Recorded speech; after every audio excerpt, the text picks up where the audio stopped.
할렐루야. 우리 수요예배 나오신 우리 모든 에이멘 성도님들을 환영하고 또 축복합니다. 오늘 수요일 밤, 이 3일 밤에 하나님께서 우리에게 주실 놀라운 음성과 또 하나님의 말씀을 우리가 더욱더 사모하며 그 음성으로 나아가기를 소망합니다. 아멘. 우리 지난주 말씀 함께 복습하겠습니다. 우리는 지난번 시간에 여호수아서를 우리가 살펴보았습니다. 기억나시죠? 약속의 땅 입성이라는 제목으로 우리는 여호수아를 살펴보았습니다. 이 하나님께서 선택하시고 부르신 이 하나님의 종, 이 모세라는 사람을 통해서 이스라엘 백성들은 광야에서 무려 40년간 훈련을 잘 받았습니다.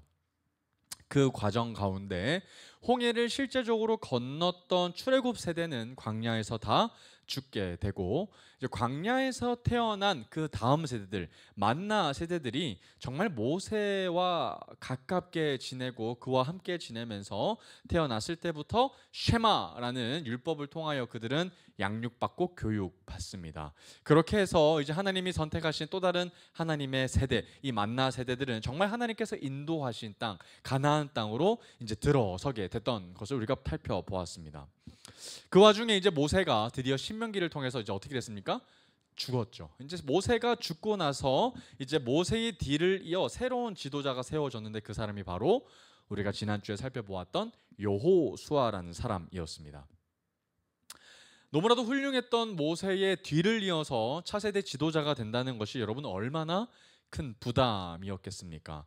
또 모세가 너무나도 탁월하게 잘했고 또 하나님의 기적을 여러 번 보여주었기 때문에 이스라엘 민족을 모세의 뒤를 이어서 잇는다는 것이 굉장히 부담스러웠을 것이고 아마도 두려웠을 것입니다. 그렇게 혼자 두려워하고 있었던 여호수아에게 하나님이 어떻게 하십니까? 찾아가셔서 말씀해 주셨죠. 여호수아 1장 9절에 보면 강하고 담대하라, 두려워하지 말며 놀라지 말라. 혼자 두렵고 떨리고 있었던 그 여호수아를 주님께서는 찾아가셔서 용기의 말씀, 담대함의 말씀을 주시는데, 여호수아가 전혀 두려워할 필요가 없다라는 그 근거가 되는 말씀의 이유가 무엇입니까? 하나님이 여호수아와 뭐 하시겠다? 함께 하시겠다. 그 동행하심의 약속이 여호수아로 하여금 두려워하지 않을 수 있는 이유가 되었던 것이죠. 그렇게 해서 이제 여호수아는 하나님의 말씀 하나 붙잡고 나아가서 이제 이스라엘 민족을 모세의 뒤를 이어서 이제 리더하게 됩니다. 그래서 이제 첫 관문이 이제 여리고성을 점령하기 전에 자기가 옛날에 가데스 바네아 땅에서 정탐을 갔었던 기억을 떠올리게 됩니다. 그래서 이번에도 마찬가지로 정탐꾼을 선발해서 이제 정탐을 보내게 되는데, 가데스 바네아에서 있었던 경험들이 아마도 여호수아에게는 큰 경험들이었던 것 같습니다. 왜냐하면 이번에 정탐을 보냈을 때는 앞전에 본인이 갔을 때하고는 조금 다르죠. 이 정탐꾼의 숫자가 분명히 차이가 나는데 몇 명이 이번에 갑니까? 단 2명만 갑니다. 이 여호수아와 갈렙만이 가데스 바네아에서 하나님의 시선으로 믿음의 사람으로 보고를 했었던 것을 자기가 기억했다는 거예요. 그래서 많은 사람이 갈 필요가 없고 정말 하나님의 사람, 정말 믿음의 사람으로 믿음의 눈으로 이 모든 보고를 할 수 있는 사람이면 충분하다는 거예요. 그래서 마치 여호수아와 갈렙이 갔던 것처럼 두 사람만 정탐을 보내게 됩니다. 그런데 이 두 정탐꾼들이 얼마 되지 않아 어떻게 됩니까? 잡히게 되는 거예요. 그러니까 지금 눈앞에 벌써 이 이방 민족들, 여리고 군사들이 지금 막 득실득실 되고 있고, 본인은 지금 이 두 정탐꾼들은 지금 이 기생 라합의 집에서 꼼짝달싹하지 못하는 위기 상황 가운데 지금 놓였다는 겁니다. 잘못하면 그 자리에서 처형을 당할 위기에 그들은 놓였다는 거예요. 그런데 그때 이 기생 라합이 정말 말도 안 되는 구원의 손길을 그들에게 베풀어 줍니다. 그러면서 그들과 대화를 하는데, 어떤 대화를 한다는 거예요? 너희들의 하나님께서 행하실 일들에 대해서 이미 기생 라합은 다 알고 있어요. 이미 앞전에 출애굽 세대가 홍해를 건넌 사실들과 또 모세 선지자, 모세라는 그 지도자가 이 두 왕을 죽였던 사실도 이들은 이미 다 알고 있었고, 특별히 가나안 땅을 이미 하나님께서 그들의 손으로에게 넘겨주었다는 사실은 이미 그들에게도 다 전해진 사실이라는 거예요. 그러면서 하나님에 대한 소식을 우리가 들었으니 우리가 간담이 녹았다라는 것을 이제 얘기를 하게 된다는 거예요. 그러면서 라합이 위대한 고백을 하는데 그게 어떤 고백입니까? 너희의 하나님은 위로는 하늘에서도 아래로는 땅에서도 하나님이시라. 그야말로 상천하지의 하나님이시다라고 고백하는 거 아니겠습니까? 그러면서 라합은 자신의 가정을 살려달라는 부탁을 이제 두 정탐꾼에게 합니다. 그리고 두 정탐꾼들은 약속을 하는데 그 징표로서 뭘 매달라고 했습니까? 붉은 줄을 창문에 매달으면 나중에 후에 우리가 쳐들어왔을 때 그 붉은 줄을 패스오버 하겠다라는 이야기를 한다는 거예요. 그래서 구원해 주겠다라고 하고, 나중에 이 붉은 줄은 후에 예수 그리스도의 보혈을 상징하는 징표로서 도구로 사용되고 있다는 것을 제가 알려드렸습니다. 그리고 나서 이제 그들은 뭘 건넙니까? 요단강도 건넜어요. 그런데 그들의 부모 세대들은 홍해를 건넌 적이 있었지만 그들은 요단강을 처음 맞닥뜨리게 되는 거예요. 그들은 강을 건너보거나 엄청난 그런 기적을 경험한 적은 없습니다. 간접 경험으로만 들었을 뿐이라는 거예요. 그런데 이제 그들이 부모 세대들과 마찬가지로 이제 강을 건너게 대하는 상황에 직면하게 된 겁니다. 홍해에서는 모세의 지팡이로 이 기적이 시작이 돼서 그 엄청난 넓이의 홍해를 건너기 시작했더라면, 요단강은 제사장이 언약궤를 메고 발을 한 걸음 내디디면서부터 어떻게 된 거예요? 강이 이제 말라지기 시작한 거죠. 이것이 두 기적 사이의 차이점이었습니다. 그리고 나서 성공적으로 안전히 요단강을 건너게 되고 거기서 할례도 행하고 또 유월절도 지키는 이스라엘 백성들을 우리가 살펴봤습니다. 정말이지 정말 하나님의 백성으로 잘 해나가고 있는 믿음의 만나 세대들을 우리가 보고 있습니다. 그 뒤로는 이제 가나안 땅을 점령하는 장면이 나와요. 무려 한 5년 정도의 시간 동안에 무려 31차례의 전쟁을 하게 됩니다. 여러분, 이 31차례 전쟁을 하는데 모두 백전백승으로 끝납니다. 여러분, 이거는 정말이지 하나님의 도우심이 아니면 불가능한 일이죠. 정말 여호수아에게 하나님께서 말씀하셨던 것처럼 내가 너와 함께 한다는 그 약속을 해주시지 않으면 불가능한 일이죠. 그러면서 이스라엘 백성들과 함께 여호수아는 본능적으로 이제 알게 됐던 거예요. 전쟁은 사람이 하는 것처럼 보이지만 전쟁은 누구에게 속한 거다? 하나님께 속한 것이다 라는 것을 이제 이들은 본능적으로 체험을 통해서 알게 됩니다. 전쟁은 여호와께 속한 것이다 라는 것을 알게 된다는 거죠. 그리고 나서 이제 갈렙이 참으로 멋있는 장면을 우리가 볼 수 있었다는 것이 아주 중요한 포인트였습니다. 이제 가나안 땅을 이제 새롭게 막 취하기 시작하니까, 전복하기 시작하니까 그 새롭게 취한 땅을 이제 분배하는 문제가 생기기 시작했습니다. 그래서 하나님께서 공평하게 알려주셨던 방법, 제비뽑기를 통해서 땅을 분배했는데, 그때 이 갈렙이 가데스 바네아에서 있었던 그 상급으로 말미암아 땅 분배에서 우선권을 가져갔었죠. 그죠? 그런데 이 갈렙이 두 손을 번쩍 들면서 내가 가지고 있는 우선권을 지금 사용하고 싶습니다 라고 얘기하면서 자기가 갖고 싶은 땅을 얘기하는데, 그 땅이 다름 아닌 어디 땅이었습니까? 헤브론 땅이었습니다. 여러분, 헤브론 땅은 아직 정복이 되지 않았던 땅이고, 그리고 특별히 그 땅은 강했던 아낙 자손이 살고 있었던 땅이기 때문에 다른 지파들이 그 땅을 점령하기를 굉장히 꺼려했었던 땅이었거든요. 그런데 이 85세가 되어졌던 그 갈렙이 내가 가겠다라고 지금 우선권을 사용했다는 거예요. 여러분, 그렇게 나이가 많았다면 이제는 좀 쉬어도 되지 않겠습니까? 좀 편안하게 이미 정복한 땅 가운데에서 가장 비옥한 땅을 선택하면 됩니다. 그런데 갈렙은 그렇게 자신의 우선권을 사용하지 않았다는 거예요.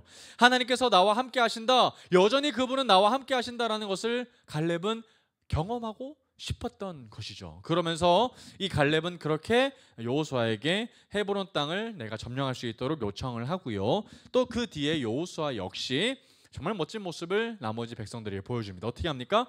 다른 사람들이 다 그 땅을 배분받고 나서 마지막으로 자기가 땅을 배분받는 장면을 통해서 정말 참된 지도자의 모습을 우리가 발견하게 되었다라는 거예요. 그리고 나서 우리가 레위 지파를 보게 되었습니다.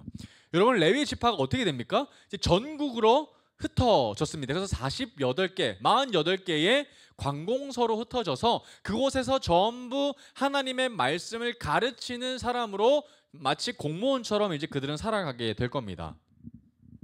그리고 그들은 율법에 따라서 그들은 땅 분배를 받지 않고 나머지 지파들이 각자 구별해서 헌금으로 그들의 생계를 얻어가게끔 했다라는 거예요. 여러분 기억하십시오. 이 부분이 중요한데요. 나중에 사사 시대 때, 오늘 우리가 사사 시대를 할 텐데, 이 레위 지파들이 어떻게 살아가는지를 보면 정말 하나님의 나라가 잘 작동되고 있는지 안 되고 있는지를 볼 수 있게 될 겁니다.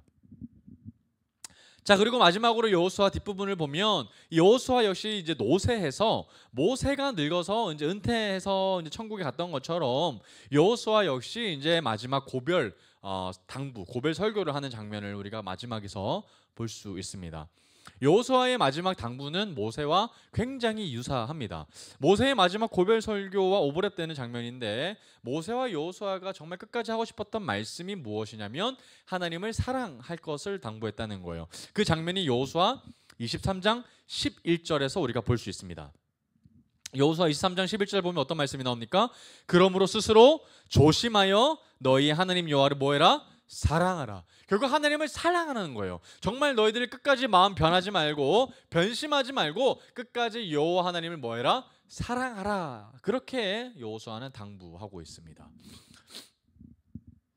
그리고 이제 오늘 사사기 시대가 시작됩니다. 사사기로 넘어와서 이제 여호수아의 뒤를 어떤 새로운 지도자가 등장할 것인지 아니면 어떻게 이야기가 진행될 것인지를 우리가 살펴보면서 오늘의 이야기를 한번 잘 읽어보면 좋겠습니다. 이제 출애굽 세대에 의해서 만나 세대가 이제 등장을 했었는데요. 이제 만나 세대도 이제 여호수아를 끝으로 뭐하게 되는 거예요? 이제 뒤로 이제 사라지게 되는 거예요. 그러면 여러분 이제 앞으로 사사 시대에서 등장할 사람들은 만나 세대가 아니라 그 만나 세대의 다음 세대들이라는 거예요. 이제 새로운 주인공의 세대들이 등장을 하게 될 겁니다. 그러면서 이제 정말 하나님께서 그들에게 주셨던 땅, 약속의 땅 가나안 땅에 들어서면서 이제 이야기가 본격적으로 시작하게 될 겁니다. 그러면 여러분 오늘 사사기 1장을 우리가 살펴보면서 이제 사사기가 어떻게 하나님의 말씀 가운데 이제 이어져 나가게 될지를 한번 살펴보기를 원합니다. 사사기 1장 1절에서 2절까지 말씀입니다. 사사기 1장 1절에서 2절까지 말씀 우리 함께 읽도록 하겠습니다. 시작. 여호수아가 죽은 후에 이스라엘 자손이 여호와께 여쭈어 이르되 우리 가운데 누가 먼저 올라가서 가나안 족속과 싸우리이까? 여호와께서 이르시되 유다가 올라갈지니라. 보라, 내가 이 땅을 그의 손에 넘겨 주었노라 하시니라. 아멘. 여러분 이제 말씀을 보면요, 첫 번째 단락에 가장 중요한 말씀이 나옵니다. 여기 어떻게 나오냐면 여호수아가 어떻게 됐어요? 지금 죽었어요. 여러분 그토록 우리가 의지했던 모세가 죽었고, 그리고 모세의 뒤를 이었던 여호수아 역시 어떻게 됐습니까? 죽었습니다. 그러면 여러분 본능적으로 이제 지도자가 사라졌기 때문에 이스라엘 민족은 이제 여호수아의 뒤를 이을 새로운 지도자에 대한 갈망이 막 생겨나기 시작했을 겁니다. 그런데 성경을 보면 여호수아 뒤를 이은 새로운 지도자는 있습니까? 없습니까? 없습니다. 그러면 이스라엘 백성들이 어떻게 되겠어요? 불안하죠. 우리가 그분을 통하여서 하나님의 말씀을 듣고 또 그 사람을 통하여 우리의 모든 사항을 이끌어갈 어떤 책임자, 리더가 필요한데 지금 그게 없는 거예요. 그래서 그 만나 세대들의 다음 세대들은 마치 자신의 부모들이 했던 것처럼 어떻게 하냐면 너무 잘하고 있는 장면이 나오는데요. 1절에 보면 이렇게 나옵니다. 이스라엘 자손이 여호와께 뭐합니까? 여쭙습니다. 물어보고 있는 거예요. ask, 물어보고 있어요. 근데 뭘 물어보고 있냐면, 자, 우리 가운데 누가 먼저 올라가서 가나안 족속과 뭐 할까? 싸우리까? 여러분 여기서 왜 이런 문장이 나오냐면요, 여호수아 시대 때 여호수아가 모든 가나안 땅을 정벌하지 못했기 때문에 그래요. 그래서 남아있던 가나안 땅을 이제 누가 정벌해야 되는 거예요? 만나 세대의 이후 세대들에게 과제로 남겨져 있다는 거예요. 그래서 이제 남아있는 이 여분의 이 가나안 족속들을 이제 싸워내서 쫓아내야 하는 과제들을 이제 그들이 가지고 있는 건데 어떻게 해야 될지 모르고 있는 상황이라는 거예요. 지도자가 없기 때문이라는 거죠. 그러면서 이스라엘 남은 자손들 그 다음 세대들은 이제 하나님께 가서 여쭤봅니다. 그런데 하나님이 뭐라고 얘기하시냐면 2절 말씀이에요. 여호와께서 이르시되 유다가 올라갈지니라. 보라, 내가 이 땅을 그의 손에 뭐했다? 넘겨 주었다. 여러분 수많은 지파 가운데 하나님이 누구부터 보내세요? 유다부터 선택하셔서 그가 먼저 올라갈 수 있도록 하나님이 명령하십니다. 그럼 여러분 하나님이 정말 세울 사람이 없어서 여호수아 뒤를 이을 지도자를 세우시지 않으신 걸까요? 아니면 지금도 하나님이 찾고 계신 걸까요? 아니면 그럴 필요가 없는 걸까요? 여러분 2절을 보면요, 하나님이 친히 뭐 하십니까? 알려주시죠. 이스라엘 백성들에게 친히 하나님은 그들이 어떻게 해야 할지를 알려주십니다. 마치 그들의 왕처럼 말이죠. 여러분 사사기를 통해서 뭘 느껴야 되냐면 하나님이 그들의 왕이신 것을 우리는 느껴야 됩니다. 그러니까 이스라엘 백성들의 입장에서는 지도자가 없어서 굉장히 불안해하는 것처럼 느껴지지만 사실 하나님이 그들의 지도자이심을 하나님이 알려주고 계신다는 거예요. 비록 눈으로 보지는 못하지만 여전히 우리를 인도하고 계시는 것은 모세라는 사람이나 여호수아가 아니라 하나님이시라는 것을 하나님이 알기를 원하셨다는 거예요. 그래서 하나님은 의도적으로 사람을 세우지 않으셨다는 거죠.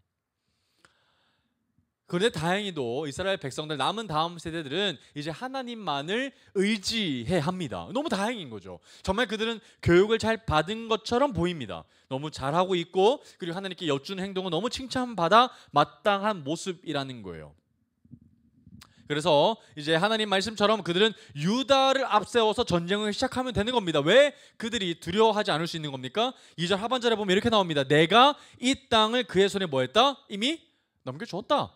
이미 줬다는 거예요. 그러면 여러분 걱정할 필요가 있습니까? 없습니까? 하나도 없죠. 이미 하나님께서 우리에게 땅 주셨다고 하니까 걱정할 필요가 없는 거예요. 그냥 하나님이 알려주신 대로 유다 지파를 앞세워서 그들은 전쟁만 하면 됐었던 겁니다. 하나님께서 그들을 책임지시고 이끌어주시고 알려주신다는 것은 하나님이 그들의 친 지도자가 되어주신다는 것을 의미하고 있다라는 거예요. 그러면 이제 남은 족속들과 싸우기만 하면 되는 거예요. 이제 가나안 땅을 온전히 차지하고 그곳에 살던 거주민들을 쫓아내는까지의 일들이 그리 많이 남지 않았습니다. 그런데 여러분 문제가 생겨요. 무슨 문제가 생기냐면 이제 한번 보겠습니다. 여러분 사사기 1장부터 2장 10절까지의 내용을 좀 단락을 구분했으면 좋겠습니다. 그리고 한번 이렇게 적어봤으면 좋겠어요. 쫓아내지 못한 족속들. 쫓아내지 못한 족속들.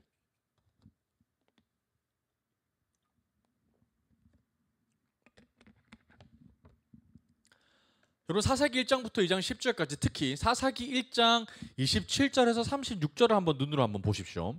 어떤 내용이 나오냐면 이스라엘 백성들이 아직 다 그곳에 있는 사람들을 쫓아내지 못했다라는 이야기가 본격적으로 나옵니다.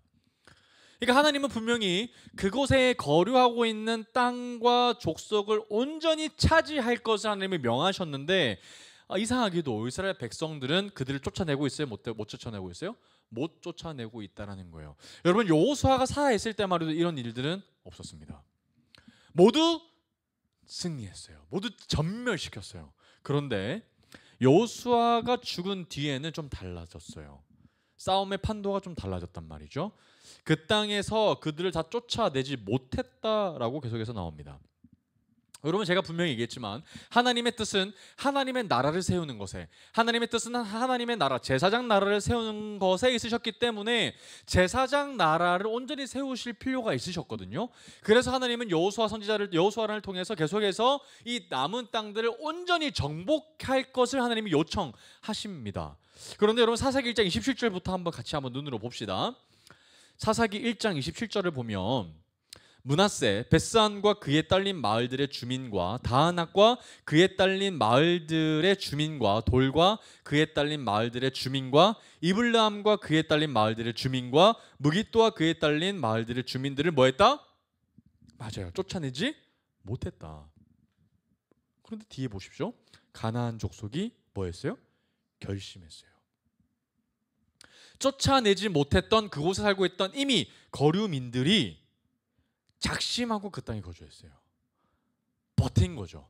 나 여기 살 거야. 너희들이 아무리 우리를 위협해도 우리는 여기서 버팅길 거야 하고 결심했다라는 거예요. 눌러 앉은 거예요, 거류민들이. 그럼에도 불구하고 이러면 어떻게 해야 됩니까? 쫓아내야죠. 왜요? 하나님의 뜻이었기 때문에 그랬어요. 그들이 아무리 강해도, 그들이 아무리 강성한 군대를 보유하고 있다고 하더라도 하나님 말씀에 의지해서 남은 족속들과 거류민들은 뭐 해야 됩니까? 쫓아내서 가나안 땅을 온전히 차지해야 했습니다. 28절 볼까요? 자, 이스라엘이 강성한 후에야 가나안 족속에게 노역을 시켰고 다 쫓아내지 아니하였더라. 여러분들 여기서 재밌는 장면이 나와요. 여러분 말씀을 깊게 보시면 굉장히 사건이 확 바뀌는 것을 볼 수가 있습니다. 여러분 아까 27절만 해도 이들이 결심해서 그들이 안 나간 거예요. 그래서 못 쫓아낸 것처럼 보이거든요. 그런데 사사기 1장 28절을 보면 어떻게 바뀌었습니까? 다 쫓아내지 아니하였더라. 이제 뭐 할 수 있는 거예요? 쫓아낼 수 있는 거예요. 그런데 쫓아내지 않는 거죠. 분명히 그들은 이제 강성해졌어요. 이제 이스라엘 민족이 예전처럼 이제 맞고 다니는 민족이 아니라 정말 이제 강성해졌습니다. 군대도 생겼고요. 그들의 몸을 지킬 수 있는 엄청 강력한 무기가 그들에게 있습니다. 그러나 그럼에도 불구하고 하나님의 온전히 그 명령을 지키지 않고 있다는 거예요. 쫓아낼 수도 있지만 쫓아내지 않았다라는 거죠. 왜 쫓아내지 않았을까요? 그 이유가 앞에 나옵니다. 왜 쫓아내지 않습니까? 노역을 시켰어요. 가나안 족속에게 노역을 시켰어요. 여러분 노역을 시켰다는 게 뭡니까? 노예로 삼은 거거든요. 여러분 이상하지 않습니까? 여러분 기억하시죠? 이 출애굽 세대들만 해도 그들은 이집트에 뭐였어요? 노예였어요. 그리고 그 아들들이 만나 세대였고 그 아들이 누굽니까? 바로 이 지금의 세대들이거든요. 그런데 이 지금의 세대들이 뭐 하고 있는 거예요? 노예를 삼고 있는 거예요. 이상하죠? 분명히 그들의 할아버지는 노예였어요. 그런데 손자들이 지금 이방 민족을 뭐로 삼고 있는 거예요? 노예로 삼고 있는 거예요. 여러분, 그래서 쫓아내지 않는 거거든요. 노예니까. 이들이 바로 짓을 하고 있는 거예요. 여러분, 이 일을 하나님께서 기뻐하실까요? 여러분, 이 일은 모세와 여호수아가 한 번도 가르쳐 준 적이 없는 일이었어요. 결코 해서는 안 됐던, 하나님께서 기뻐하시지 않았던 일들을 지금 하고 있다는 거예요. 여러분 무려 400년 동안 억압받았던 그 민족이 오히려 지금 뭐 하고 있는 겁니까? 다른 민족을 억압하고 있는 장면이에요. 그럼 여러분 하나님께서 기뻐하실까요? 절대죠. 그럼 여러분 왜 하나님께서 기뻐하시지 않을까요? 왜 이게 큰 문제가 될까요? 여러분 하나님은 제국을 세우고 싶으셨던 겁니까?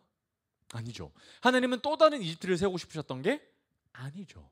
그래서 다른 나라를 억압하고 압제하여서 그래서 더더욱 이스라엘 민족이 다른 나라의 패권을 장악하는 그런 나라로 만들기 원하셨던 것이 아니었지 않습니까? 하나님의 꿈은 어디에 있으셨던 거예요? 하나님 나라, 제사장 나라에 있으셨다는 거예요. 제국에는 관심이 없으셨다는 거예요. 그런데 이스라엘 민족이 지금 하나님 나라, 제사장 나라에는 전혀 관심 없고 어떤 나라에 관심 있는 거예요?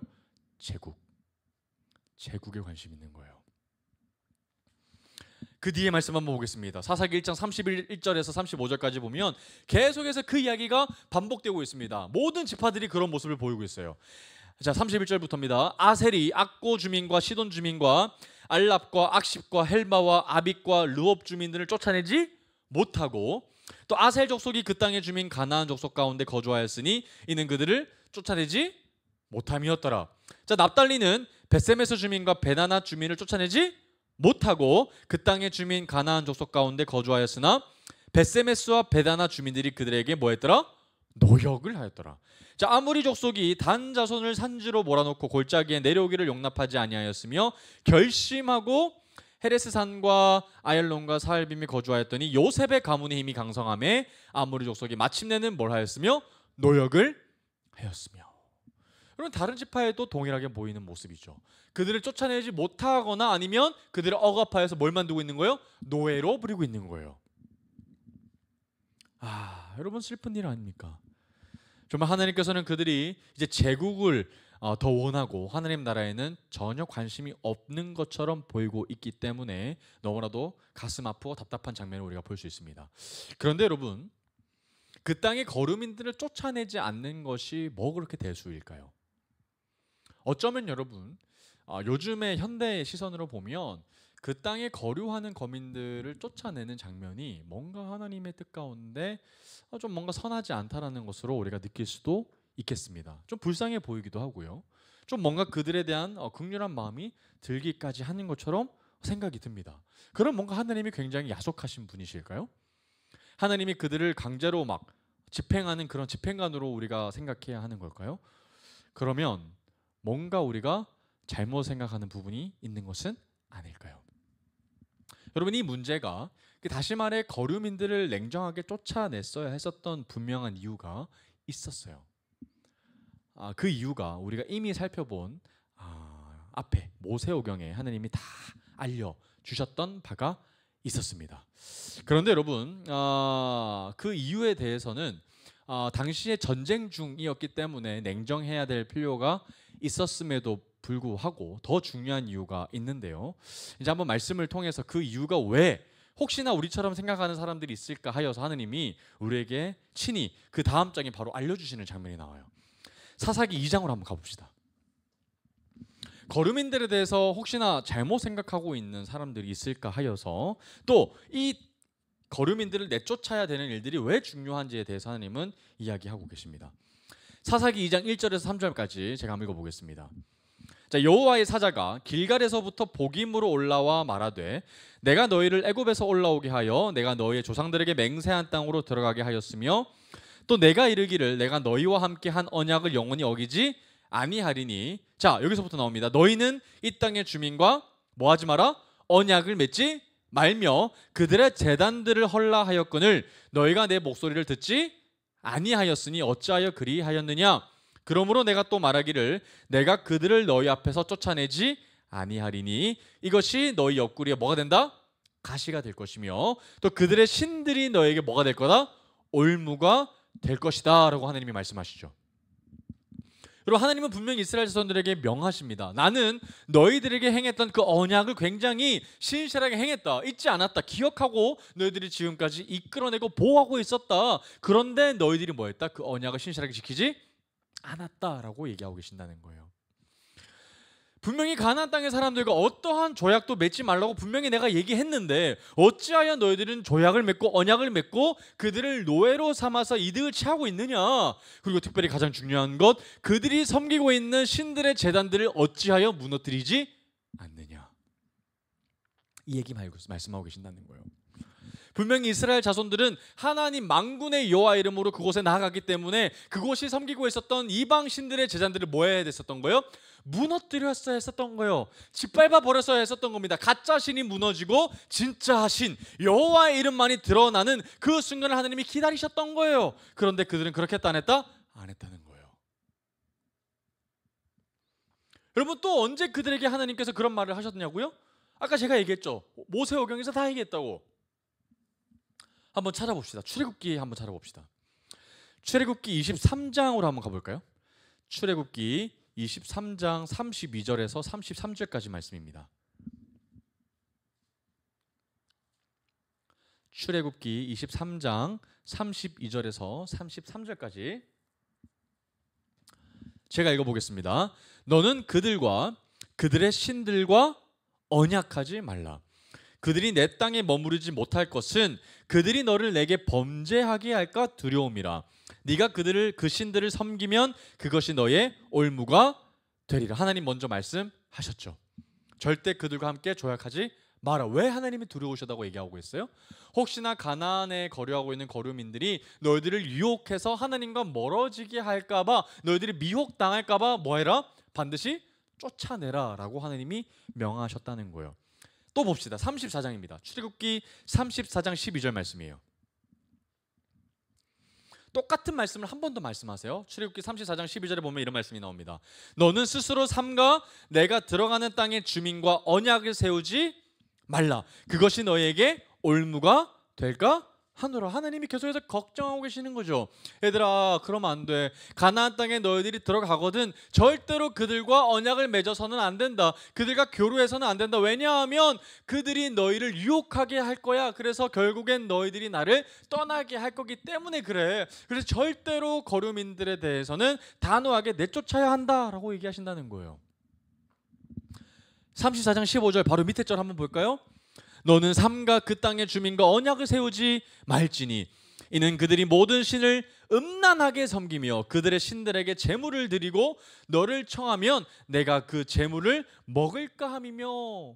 여러분, 하나님은 너무나도 걱정이 되셨던 거예요. 너희들이 이방의 신들을 가까이 하는 것이 내가 너무 싫다. 혹여나 그 땅에 있는 사람들이 좋은 게 좋다고 이방의 신들에게도 가서 제사를 하자, 그리고 제물을 함께 먹어봐라, 맛있다라고 얘기하면 혹시나 네가 먹을까 봐 내가 너무 걱정이 된다는 거예요. 이게 하나님의 마음이었죠. 그래서 그들을 하나님은 냉정하게 내쫓기를 원하셨다는 거예요. 그래도 너무 불쌍하지 않습니까? 이제 우리가 승전자인데, 그래서 혹여나 긍휼한 마음이 드는데 하나님 너무 너무하신 거 아닙니까? 용서해 주셔야 되는 거 아닙니까? 라고 생각할지도 모르겠습니다. 그런데 하나님은 그 마음까지도 이미 알려주셨어요. 신명기 7장 한번 찾아봅시다. 신명기 7장 1절에서 2절까지 말씀이에요. 우리가 행여나 마음이 약해질까 봐, 진짜 중요한 것을 우리가 놓치고 있을까 봐 하나님은 우리를 우려하시는 마음에 이미 우리에게 말씀하신 적이 있으셨어요. 신명기 7장 1절에서 2절까지 말씀입니다. 한번 볼까요? 내 하나님 여호와께서 너를 인도하사 내가 가서 차지할 땅으로 들이시고 내 앞에서 여러 민족, 헷 족속과 기르가스 족속과 아모리 족속과 가나안 족속과 브리스 족속과 히위 족속과 여부스 족속, 곧 너보다 많고 힘이 센 7 족속을 쫓아내실 때에 내 하나님 여호와께서 그들을 내게 넘겨 내게 치게 하시리니 그때에 너는 그들을 뭐 할 거다?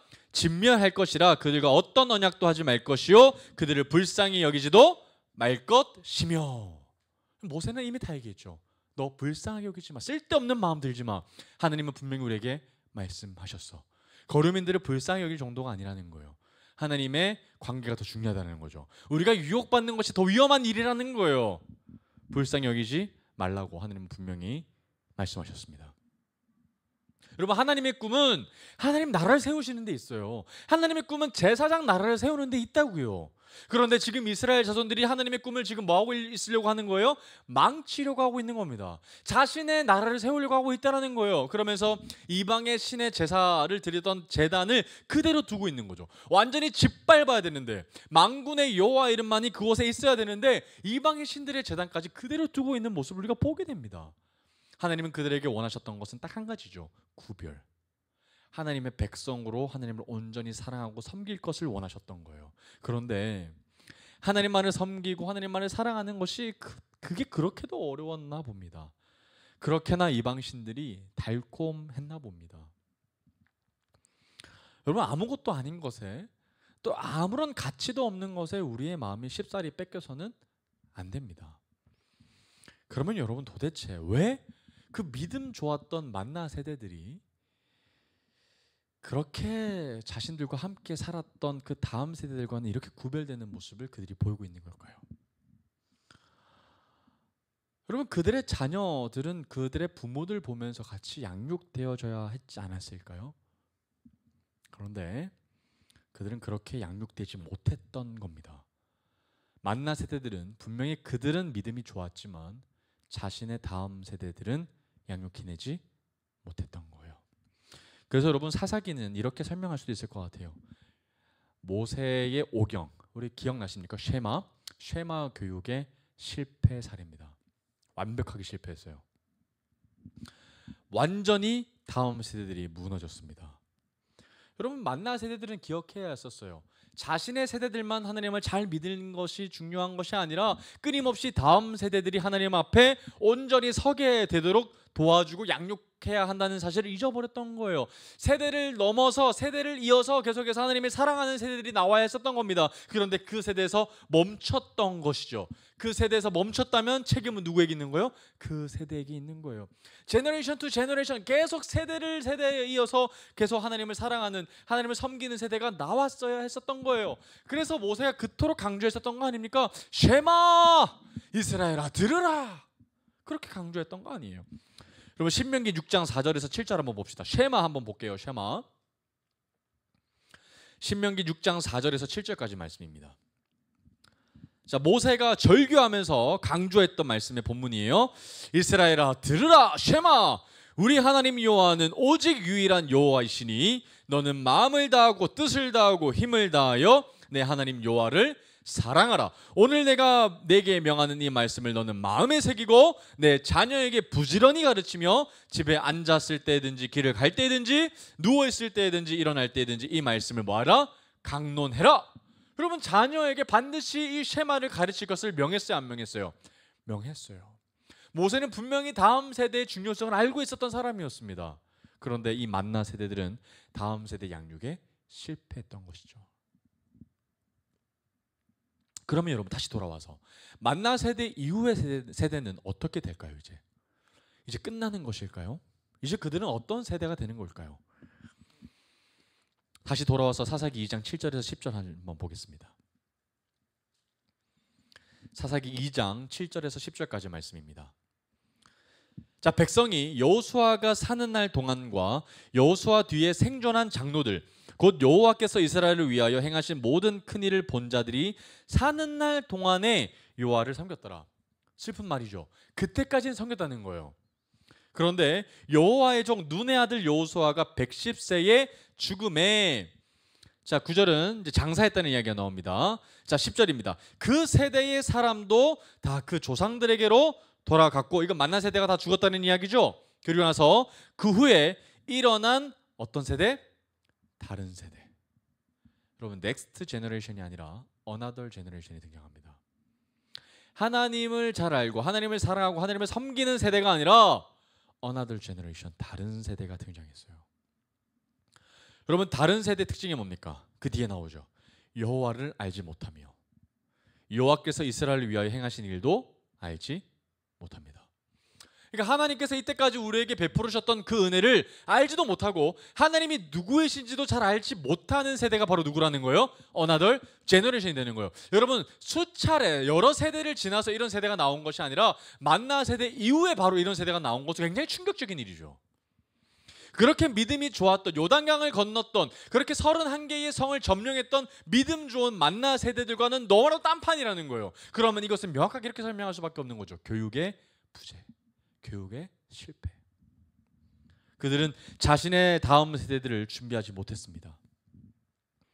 교육을 제대로 하지 못했던 거죠. 여러분, 다음 세대들을 끊임없이 양육하지 않으면 이 세대에서 끝나버리지도 모릅니다. 끊임없이 우리는 다음 세대들이 더 우리의 세대들보다 믿음이 좋아지도록, 더 하나님을 사랑하고 더 하나님을 섬길 수 있도록 우리가 도와주고 그들을 양육해야만 합니다. 지금도 마찬가지죠. 그러면 이제 이 다른 세대들, 어나더 제너레이션이 이제 어떤 나라를 만들어 가게 될까요? 제국이죠. 제국. 강한 나라. 하나님만을 의지하는 나라가 아니라, 제사장 나라 시스템으로 돌아가는 나라가 아니라 자신의 무기, 칼과 단창에 의지하는 강력한 나라를 그들이 원하기 시작하는 것이라는 거예요. 이제 이 나라는, 이스라엘 나라는 하나님의 나라와는 거리가 멀어지게 될 거예요. 제국의 모습을 가지게 될 겁니다. 이제 더 이상 제사장 나라 시스템으로 제사가 가장 중요한 나라가 안 될 거예요. 예배가 가장 중요했던 나라가 예배가 뒷전인 나라로 전락하게 되어버리고 말 겁니다. 그러면 여러분, 하나님께서 이들을 가만히 두실까요? 아니죠. 하나님은 그래서 이들을 계속해서 끊임없이 찾아가셔서 징계하시고 용서를 베풀어 주시는 일을 여러 차례 반복하십니다. 무려 몇 년간 그렇게 하시냐면 350년간 그렇게 하십니다. 여러분, 사사시대가 바로 350년 정도의 시간이에요. 엄청나죠. 350년 동안 끊임없이 하나님께서 그들을 구원해 주시면 그들은 곧바로 하나님을 배신하고 떠나버립니다. 그러면 하나님 앞에 또다시 징계를 받게 되고 또다시 용서받고 또다시 배신하고, 이 장면들이 수차례 반복됩니다. 350년간 말이죠. 정말 답답하고 한탄스럽게 짝이 없는 모습을 이스라엘 민족이 보이고 있습니다. 그 내용이 이제 사사기를 쭉 350년간 훑어가면서 이제 중요한 내용을 얘기해 줄 겁니다. 하나님께서는 구원의 손길이라는 것을 이제 사사들을 통해서 보여주기 시작하실 거예요. 모세와 여호수아처럼 한 지도자, 한 왕을 그들에게 주시지 않고 사사들을 보내셔서 하나님은 그들을 구원해 내실 겁니다. 사사기에서는 참으로 많은 사사들이 등장을 합니다만 그 가운데 좀 유심히 살펴볼 사람이 몇 명 있습니다. 그 가운데 한 사람이 바로 기드온이라는 사람이에요. 기드온은 어디서 등장하냐면 사사기 6장에서 9장까지 나오는 인물입니다. 이제 기드온이 등장을 했을 때 배경을 제가 잠깐 언급해 드리자면, 이때 이스라엘 민족은 미디안이라는 나라로부터 7년 정도의 시간 동안 압제를 받는 시간이 있어요. 그러니까 이스라엘 민족은 또다시 하나님 앞에 부르짖기 시작하는 거죠. 우리를 구원해 주십시오. 미디안으로부터 압제를 받고 있는데 하나님께서 우리를 구원해 주십시오. 이렇게 막 하나님께 요청을 구하자 하나님은 기드온이라는 사람을 부르셔서 용사로 세우시고 미디안 군대를 몰아내도록 하십니다. 그때 이스라엘 민족이 가장 두려워했었던 미디안의 요소는 다름 아닌 군대 숫자였어요. 너무 많은 숫자가 메뚜기처럼 있으니까 너무 무서웠던 거예요. 그래서 기드온도 두려워하고 있는 모습을 우리는 성경을 통해서 발견하게 돼요. 그런데 하나님께서는 기드온을 통하여서 하나님은 역사하시는데 이 이스라엘 군대를 하나님께서 만드시는 장면이 이제 성경에서 나옵니다. 사사기 통해서 나오는데 하나님께서 원하시는 군대의 숫자가 단 300명밖에 되지 않는 것을 우리는 발견하게 됩니다. 그러니까 많이 하나님께서 군대를 동원하시지 않게 하시죠. 일부러 하나님은 계속해서 끊임없이 돌려보내시는 장면이 나옵니다. 여러분, 그러니까 지금 우리가 한 사람이라도 아쉬워서 미디안 사람들과 싸워야 나가야 지금 이길까 말까인데 지금 300명 가지고 뭘 할 수 있겠습니까? 라고 생각하겠죠. 그러나 하나님께서는 그 작은 사람들을 통해서 하나님의 뜻을 이루어 가시게 할 겁니다. 그러면서 하나님은 어떤 장면을 하나님께서 계속 오버랩하게 하실 거예요? 여리고성과 오버랩하게 하실 거예요. 여호와의 일은 사람의 많고 적음에 딸려 있는 것이 아니죠. 하나님께서 하시는 일은, 하나님의 구원은 사람의 손에 달려 있는 것이 아니라는 거예요. 그 적은 숫자를 통해서도 하나님은 일하실 거라는 거예요. 그렇게 기도원을 통해서 하나님은 또다시 이 미디안의 압제를 받고 있었던 이스라엘 민족을 구원해 내십니다. 그런데 문제는 이스라엘 백성들이 또다시 곧바로 하나님을 배신한다는 거죠. 이게 끊임없이 반복되는 역사를 우리가 볼 수 있습니다. 그런데 더 비참한 것은 기드온이 살아있을 때에는 이 이스라엘 민족들이 어떻게 하냐면 기드온을 왕으로 세우려고 해요. 계속해서 끊임없이 그들은 왕을 원합니다. 그리고 나서 기드온이 죽자 어떻게 될까요? 그들이 정말 기드온이 왕감이라고 생각을 했거든요. 기드온도 흔들렸고. 그런데 기드온이 막상 죽자 어떻게 할까요? 새로운 왕을 찾을까요? 네, 찾습니다. 그런데 사람한테 찾지 않고 이방신을 찾아갑니다. 그 신이 바로 바알입니다. 기가 차지 않습니까? 이제 이방신들을 곧바로 찾아가서 바알 앞에 무릎을 꿇고 있는 장면들을 우리가 볼 수 있다는 거예요. 여러분, 얼마나 비참했겠습니까? 하나님이 기드온이 죽자마자 바로 바알신을 섬기는 그들의 모습, 또 기드온이 살아있을 때는 또 기드온을 우상화해서 기드온을 믿고 있는 그들의 모습, 정말 이제 하나님만을 왕으로 섬기지 못하는 그들의 모습을 보면 너무나도 애통해할 수밖에 없다는 거죠. 그럼 여러분, 다른 사사들은 다를까요? 정말 하나님의 말씀을 잘 풀어내고 또 하나님의 말씀대로만 순종하는 사사들의 모습을 우리가 볼 수 있을까요? 그렇지는 않습니다. 여러분, 사사기 10장 4절을 보면요, 야일이라는 사사가 등장합니다. 사사기 10장 4절에 보면 이 야일 사사에 대한 묘사가 나와 있는데요, 4절에 보면 이런 말씀이 나옵니다. 자, 그에게 아들 30명이 있어 어린 낙이 30을 탔고 성읍 30을 가졌는데 그 성읍들은 길르앗 땅에 있고 오늘까지 하봇 야일이라 부르더라. 여러분, 사사가 이렇게 하면 됩니까? 안 됩니까? 안 되죠. 여러분, 사사는 이렇게 재산을 많이 가질 필요가 없죠. 없습니다. 그런데 이 모습을 보면 마치 야일이 어떤 위치에 올라가 있는 것 같아요? 왕이죠. 한 명의 아내가 아닙니다.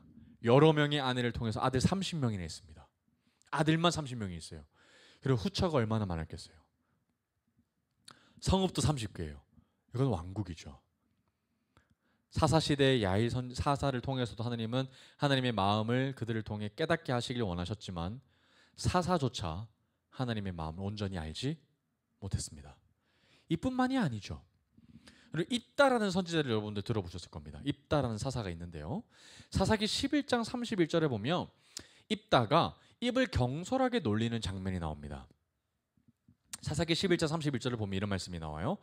내가 암몬 자손에게서 평안히 돌아올 때에 누구든지 내 집 문에서 나와서 나를 영접하는 그는 여호와께 돌릴 것이니 내가 그를 번제물로 드리겠나이다 하니라.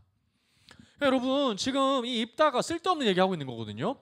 내가 암몬 자손으로부터 너희들을 구원해내면 내가 하나님 앞에 영광 올려드릴 텐데 그때 어떻게 할 거냐? 내 집문 앞에서 나를 가장 먼저 영접하는 그 자를 내가 하나님께 드릴 것이다. 이런 쓸데없는 말, 아무도 요구하지 않았던 말들을 지금 하나님 앞에 하고 있다는 얘기를 볼 수가 있다는 거죠. 그런데 여러분, 기가 막히게도 누가 나옵니까? 자신 하나밖에 없는 외동딸이 나와요. 무남 동료인데 외동딸이 나와요. 얼마나 비극입니까? 얼마나 비극이에요. 여러분, 이거 누가 잘못한 겁니까? 딸이 잘못한 거예요? 아빠가 잘못한 거죠. 아빠가. 그러면 여러분, 하나님이 인신제사 드리라고 했던 적이 있어요? 없어요? 없어요. 여러분, 심지어 하나님은 인신제사를 혐오하셨죠. 레위기에서 보면 하나님께서 엄격히 인신제사를 금지하셨어요. 근데 여러분, 이상하지 않습니까? 하나님께서 보내주신 사사가 지금 뭐하고 있는 거예요? 인신제사 드리고 있는 거죠. 여러분, 이 사실은 입다가 인신 제사를 드리지 말게 하셨던 하나님의 법 레위기를 몰랐거나 아니면 알고도 하나님의 법을 우습게 여기는 것 둘 중 하나입니다. 여러분, 이상하죠? 하나님을 우습게 알거나 하나님께 교육을 제대로 받지 못한 겁니다. 그러니까 이때는 사사들조차 레위기 말씀을 전혀 알지 못했던 거죠. 교육이 안 됐던 거예요. 하나님 앞에 너무 무지했던 거죠. 하나님에 대해서 잘 알지 못했던 거예요. 그러니 사리사욕을 챙기고 왕처럼 살아가고 있고 자꾸만 끊임없이 자신의 사욕을 챙기고 있는 쓸데없는 이상한 제국의 모습을 갖춰 나가려고 하고 있는 이스라엘 모습을 우리가 볼 수 있습니다. 사사들을 통해서도 말이죠. 이제 그러다가 사사기 13장 16장에 보면 이제 후반부로 들어와서 마지막 이제 사사가 나옵니다. 이제 바로 누굽니까? 삼손이 등장을 해요. 여러분, 삼손은 태양의 자식이라는 의미가 있습니다. 태양이라는 의미가 있는데, 그런데 여러분, 이 삼손의 이야기가 여러분 단순히 그의 개인적인 서사로만 보면은 좀 어렵습니다. 왜냐하면 이 삼손은 당시 이스라엘 백성들을 대표하고 있고 또 이스라엘 민족의 어떤 습성들을 이 삼손을 통해서 묘사하고 있기 때문에 그렇습니다. 여러분, 삼손이 하나님 앞에 처음에는 너무 잘합니다. 어떤 사사들보다 굉장히 강력한 힘을 가지고 있었죠. 그래서 이스라엘 민족을 구원해내는데 아주 탁월하게 하나님 앞에 쓰임 받습니다. 특히 그는 하나님 앞에 거룩하게 구별된 나실인이었죠. 그런데 그 자가 정말 아무것도 아닌 것에 무너집니다. 그 자가 누굽니까? 들릴라라는 한 여인이었죠.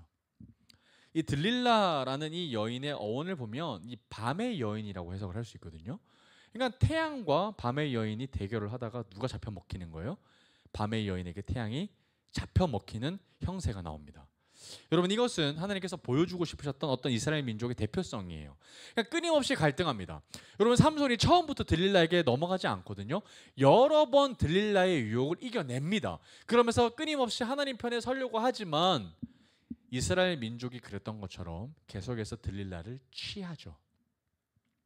들릴라가 그렇게 자신을 유혹했을 때 들릴라를 내치지 않습니다. 끊임없이 가까이 두면서 갈등하는 장면들을 삼손이 보여준단 말이에요. 이것은 삼손 한 사람의 개인의 문제가 아니라 이스라엘 민족 전체가 그러고 있었다는 것을 하나님이 보여주셨다는 거예요. 나아가 우리의 모습도 마찬가지죠.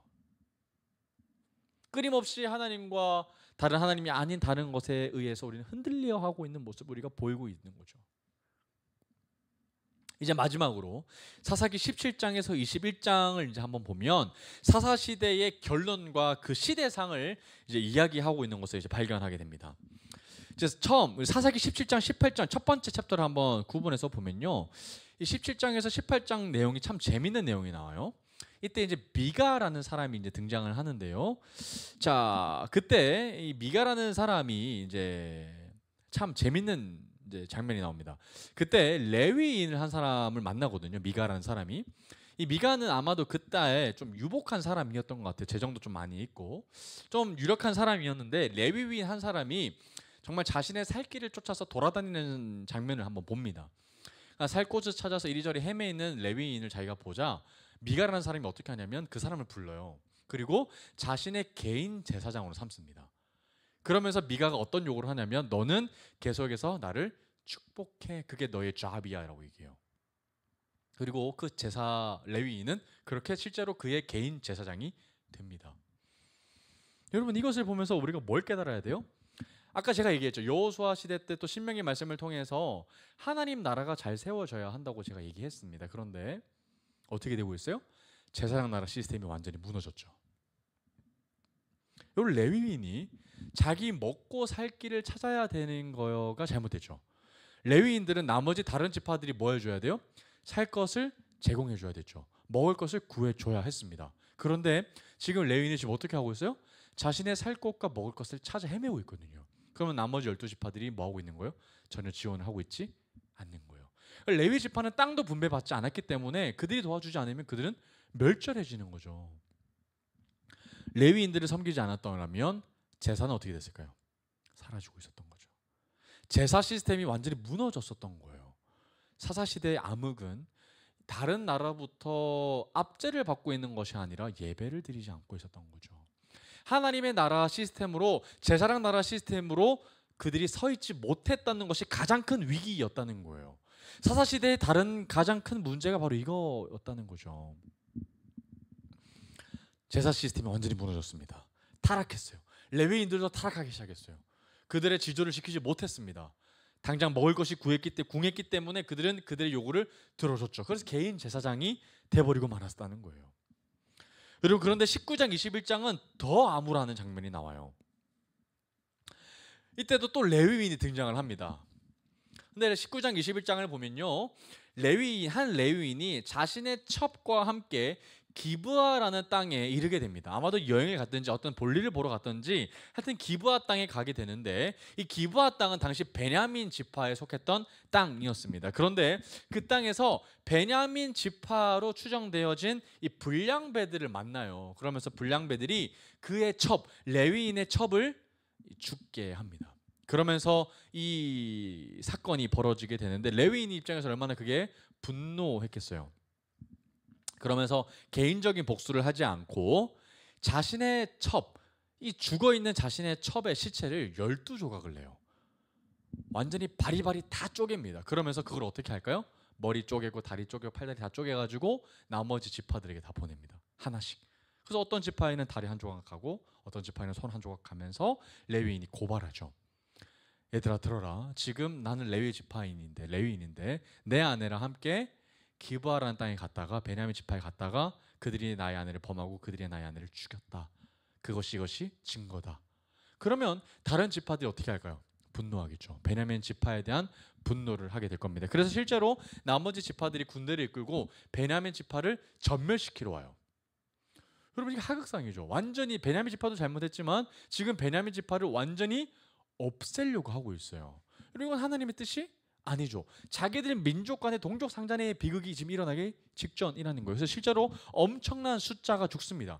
베냐민 지파가 멸절되지는 않지만 베냐민 지파도 엄청난 타격을 입고 나머지 지파들도 엄청난 사람의 숫자가 죽습니다.